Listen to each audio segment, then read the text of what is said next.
各位网友，大家好，欢迎来到宝明说。布林肯终于访华了，他是为了美国还是为了他自己呢？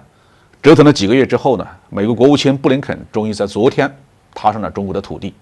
他将在6月18号、19号在中国访问2天。昨天下午呢，与我们中国的外长秦刚进行了5个半小时的长时间的会谈，中美双方都对会谈的具体内容语焉不详，可见交流的问题不少，达成共识的不多。这也与之前大家预测差不多。今年2月初呢，布林肯其实已经非常接近于访华了，但就在他成行之前呢，在美国国内忽然发生了流浪气球事件。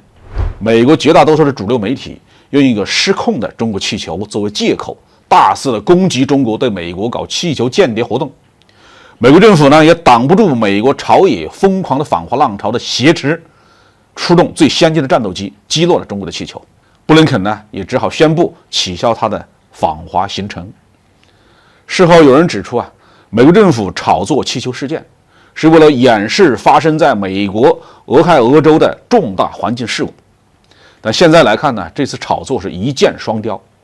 一方面转移公众的视线，让他们不去关注铁路事故所造成的重大环境危害事件；另一方面呢，也是为了阻止布林肯的访华，防止民主党政治得分。也有可能是民主党内部的某些势力要阻止中国与美国关系的缓和。美国内部无底线的政治争斗，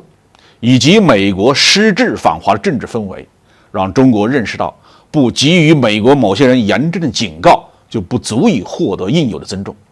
不让美国某些人认识到自己日子难过，就不足以让他们低下傲慢的脑袋。因此从2月份起，中方不再主动与美方交流，不再理睬美方希望沟通的请求，尤其是对布林肯领衔的美国国务院，让其在外交上完全失能，这成为美国对外关系史上最尴尬的时刻。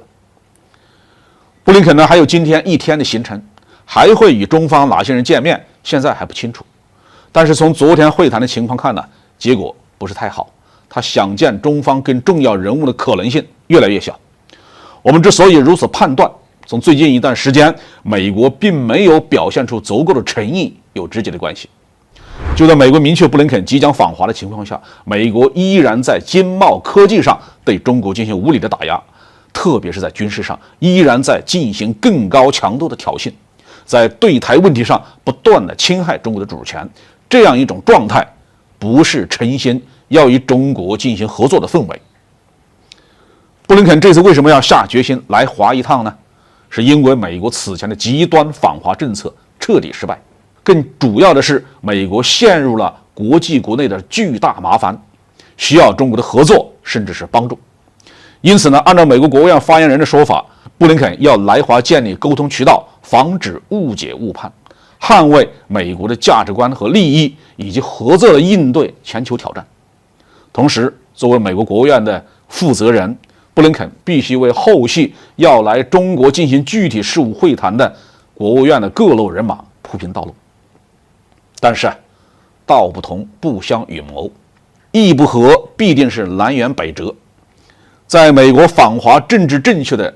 政治氛围下，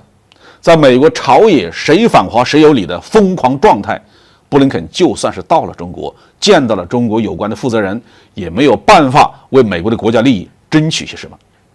因为美国政府谋求的仍然是不公正不平等的强权关系。中国不但要帮美国解决问题，还要打掉牙齿往肚里咽。美国这种蛮不讲理又不现实的目标，怎么可能在中国面前行得通呢？美国的政治现实，布林肯是改变不了的。中美之间又怎么会因为一个国务卿的到访而走到一起携手前行呢？布林肯这次访华之行不会有太理想的访问成果，因为他既没有他的老前辈基辛格的战略头脑，也没有在中国人心中留下值得尊敬的言行，这已经在安克雷奇会谈中表现得淋漓尽致。所以我们根本不对美国国务卿布林肯先生的访华抱太高的期望值。好，这期话题我们就说到这里。